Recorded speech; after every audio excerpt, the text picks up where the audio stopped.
slidey.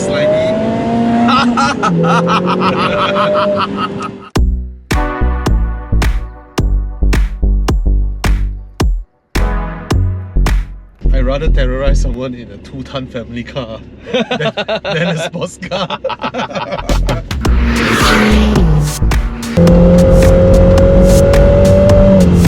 Uncle YS, how was the car?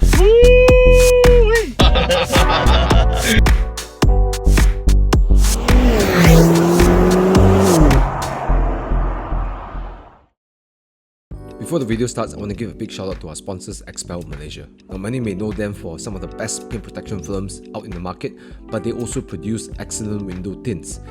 It not only has superior heat rejection, but it has amazing clarity. I've used both Prime XR Plus and Prime XP, and I have never been more satisfied. Do check out the website for more information on the products and network of distributors throughout Malaysia. With that, please enjoy the rest of the video. Hey guys, so we are about to depart for our drive.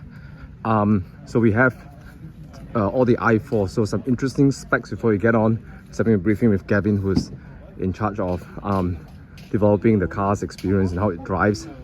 So Uncle Wise is going to be in the touring, yeah. And these two are the sport ones. So with the Cup 2 tires and stiffer suspension, ability to take more G-force. And here am I with Mr. Bobby Ang. Is this the car? I think so. All right, let's let me set up the camera and let's go. Hello everybody. Yellow. I think we both agreed in our first test drive with the V6. I think we suspect that the i4 is a better pairing and will be an interesting pairing. Let's hope so. Let's go.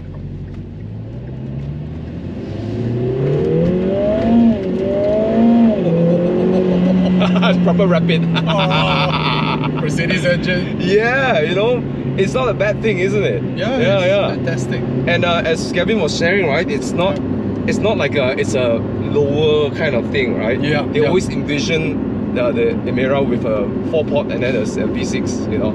Yeah, I was genuinely surprised by that. Yeah. Like they envisioned the Emira with a 4-port first. Yeah.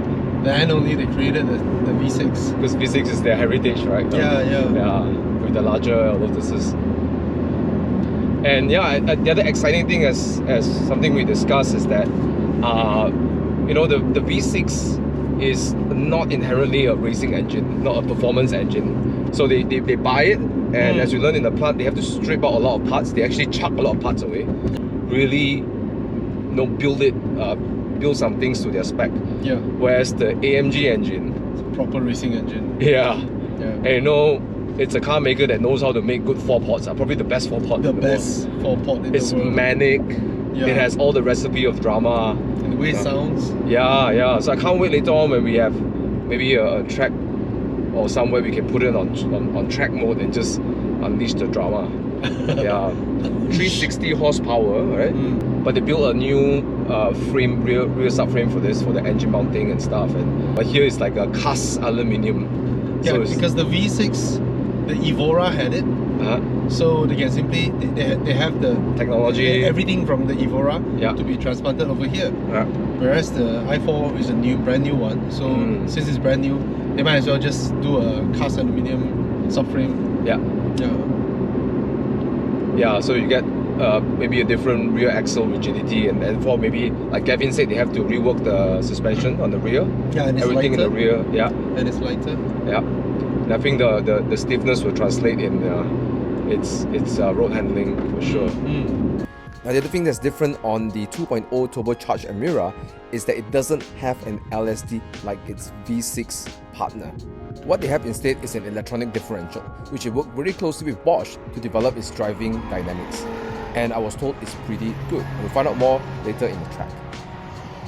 They didn't want to make this car very dailyable, and even in the sport setting with the Cup 2 tires, they still want to make it dailyable, which I think right now, at first I was a bit like, oh man, I'm going to drive the sports on the road, and I was a bit adamant about it, but now after this it's okay. In fact, I like this more than the touring, you know. This one feels a bit more settled.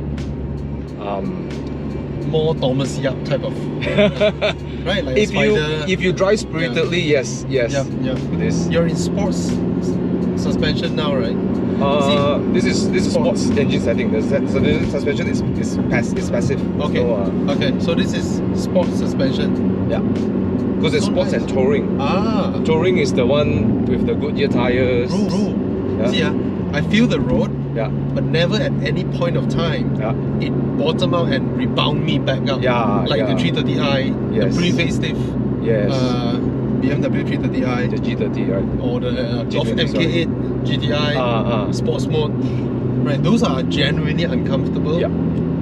This is comfortable, but we feel the road. Yeah. I feel the sports setting is for me the better Yeah. one to have. But for some people, I think they want the touring because they don't enjoy this. Oh, it's so urgent. I put my foot down. Fuck. Sorry. The automatic. Okay. The automatic is really good. You don't have to play the pedals. I put my foot down. Right. It just knows exactly what I need to do. Yeah. Oh, I got goosebumps because it's like the car knew what I was gonna do before I did it. Yeah. And this car, right, there is a very spacious feeling Yeah. to its cabin, right? Because it's quite wide, right? Yeah. And it minimizes the center tunnel, but you still get your cup holder, you still get your storage space. Yeah. While the center tunnel is only this wide, it's so narrow, but you get all this space. But I love how they play with some of the things. Like you see how the window dives down. Yeah. So it feels larger than it is. And the visibility. Yes, fantastic So visibility. Yeah. And the windscreen is so deep. I can't even touch the base of the windscreen. Yeah. But even the Cayman immediately feels smaller. Yeah. It feels more spacious than the front compartment of a Taycan. Yeah. And definitely feels more spacious than an Alpine. Oh yeah. Right, time for driver swap, but initial impressions, I love it. I think the i4 pairing in this car is really, really good. Yeah, and I even hear from Eugene, from Autobus, and some of the guys just raving about it. After our first stint with the sport chassis, I was pleasantly surprised that it actually was pretty good on the road. But now, how does it compare with the touring chassis which I favour? So we hop into one to find out. We shall put it into D. Okay, some things I find maybe not so nice is the fact that you gotta hit the gear knob twice to shift. Hey. And even the changing of the drive modes, you have to hit it twice too. So if I want to go to touring, you gotta hit like just to get into the menu is one time, then you press another time. See, the children likes to hear this. Yeah. Yeah. Actually, one thing about a Sports Lotus car. is that it doesn't. It's friendlier, right? It's more approachable than the exotics. And based on what the head of design said, they wanted the car to be memorable, but I like what they were thinking about. How can it be seductive? That's true.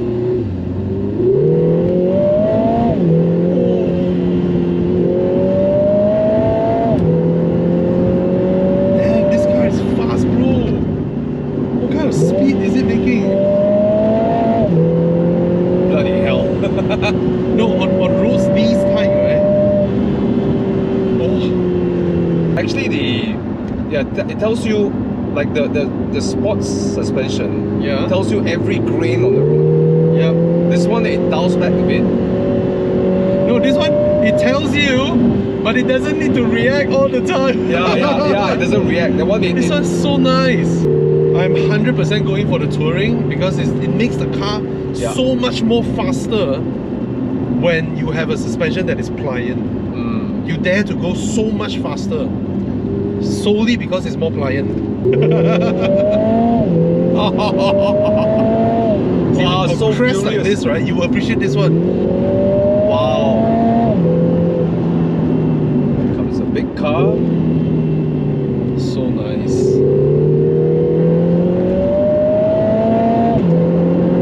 Bloody hell. Wow, this one you getting run.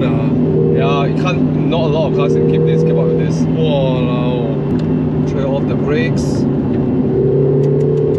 Sits perfectly. Yeah. Wow.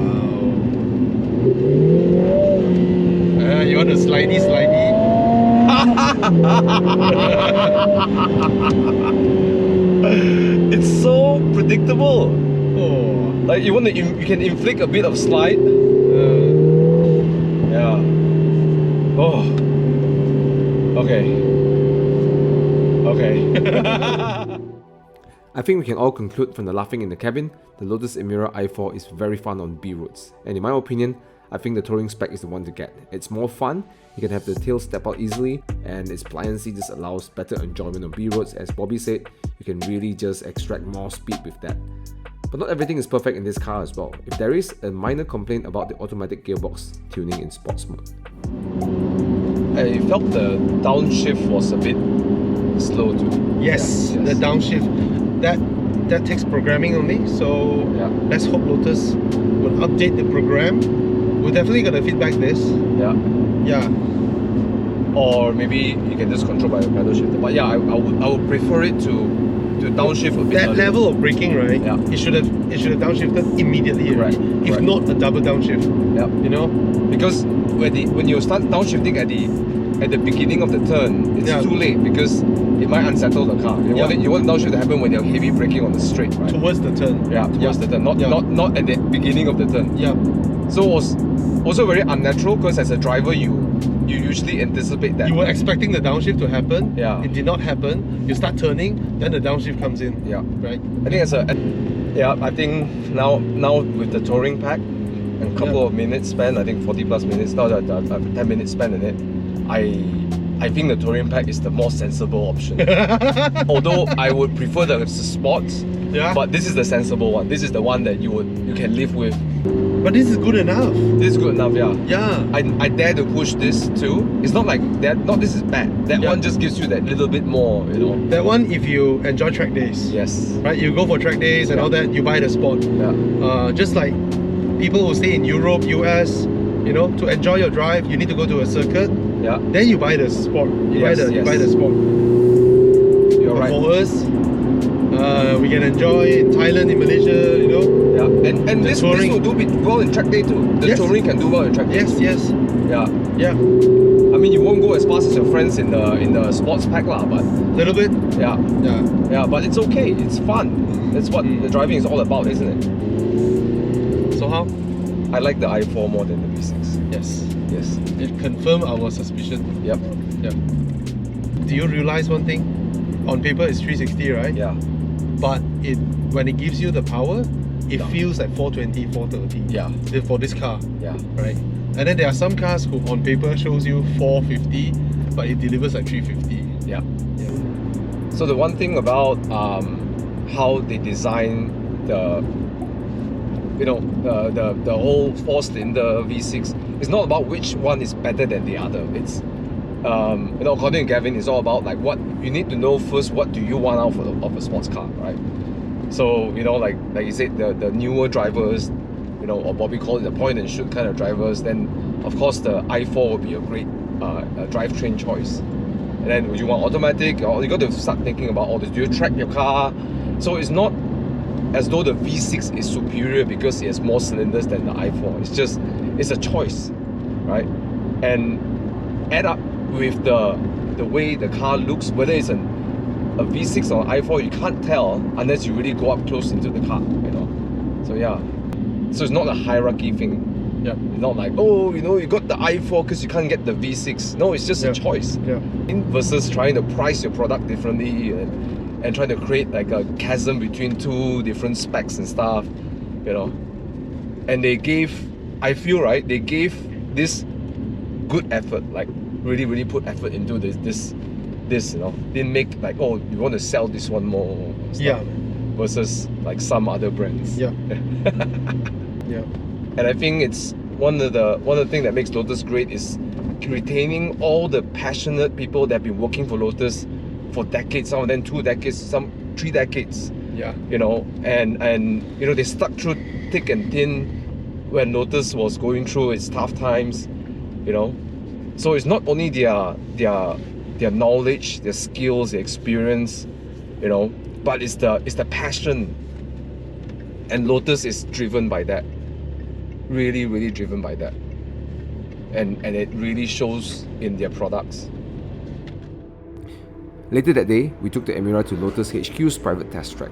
Needless to say, both sports and touring chassis are very fun and super engaging to drive. But it is here when the cars start to really diverge even further on its character. In the sports chassis, driving hard and pushing the car is very intuitive. It darts into corners, switches direction back and forth, reacts to steering input very quickly. It almost has this very rapid pace and is very comfortable with it. Before you know it, you become one in the car, absorbed into the zone, where it's just the car, the tarmac and the driver.